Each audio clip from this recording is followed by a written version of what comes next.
केंद्रीय कृषि कानून का विरोध थमने का नाम नहीं ले रहा है। एक तरफ दिल्ली में किसान आंदोलन किए हुए हैं, वहीं विपक्षी शासित जो राज्य है वहां पर इस आंदोलन को गर्म किया जा रहा है। छत्तीसगढ़ की बात करें तो छत्तीसगढ़ में कांग्रेस बीजेपी का घेराव करने के लिए पूरी तैयारी यहां पर करती हुई आ रही है। प्रदेश कांग्रेस अध्यक्ष मोहन मरकाम इस नेतृत्व करते हुए नजर आ रहे हैं। वहीं साथ ही साथ मुख्यमंत्री भूपेश बघेल ने भी बीजेपी पर निशाना साधा है। केंद्रीय कृषि कानून को लेकर दिल्ली में किसान आंदोलनकारी अपनी मांगों को मनवाने के लिए राजधानी की सीमा पर डटे हुए हैं। इसके साथ ही आंदोलन की आग कई राज्यों तक भी जा पहुंची। विशेषकर विपक्ष शासित राज्यों में किसान आंदोलन को भुनाने में कांग्रेस कोई कोर कसर बाकी नहीं छोड़ रही। छत्तीसगढ़ में यूं तो किसान आंदोलन का असर नहीं दिखा, लेकिन कांग्रेस अपनी सरकार वाले प्रदेश में इस आंदोलन को धार देने की कोशिश कर रही है।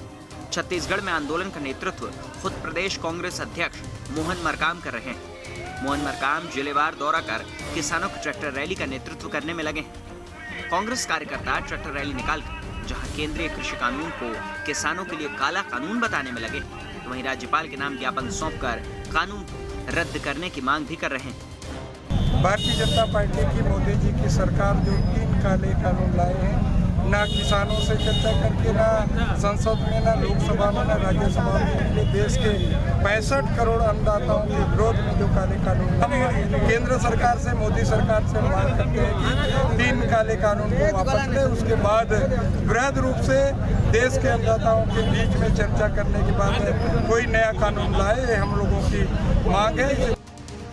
केंद्रीय कृषि कानून के समर्थन और किसानों के समर्थन निकाली जाने वाली ट्रैक्टर रैली में भले ही सरकार का कोई मंत्री हिस्सा नहीं ले रहा है, लेकिन केंद्रीय कृषि कानून को लेकर सरकार केंद्र पर निशाना साधने से नहीं चूक रही। एमएसपी तो हम दे रहे हैं, बल्कि दिल्ली में जो किसान डटे हुए हैं वो एमएसपी मांग रहे हैं।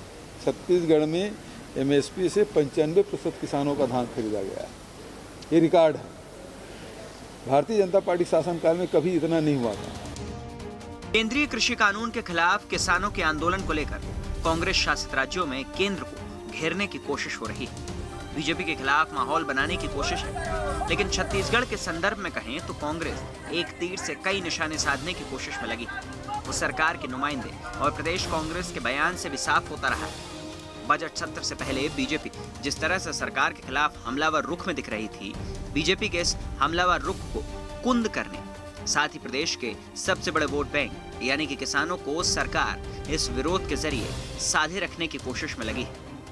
रायपुर से आदित्य नामदेव के साथ टीम न्यूज़ स्टेट।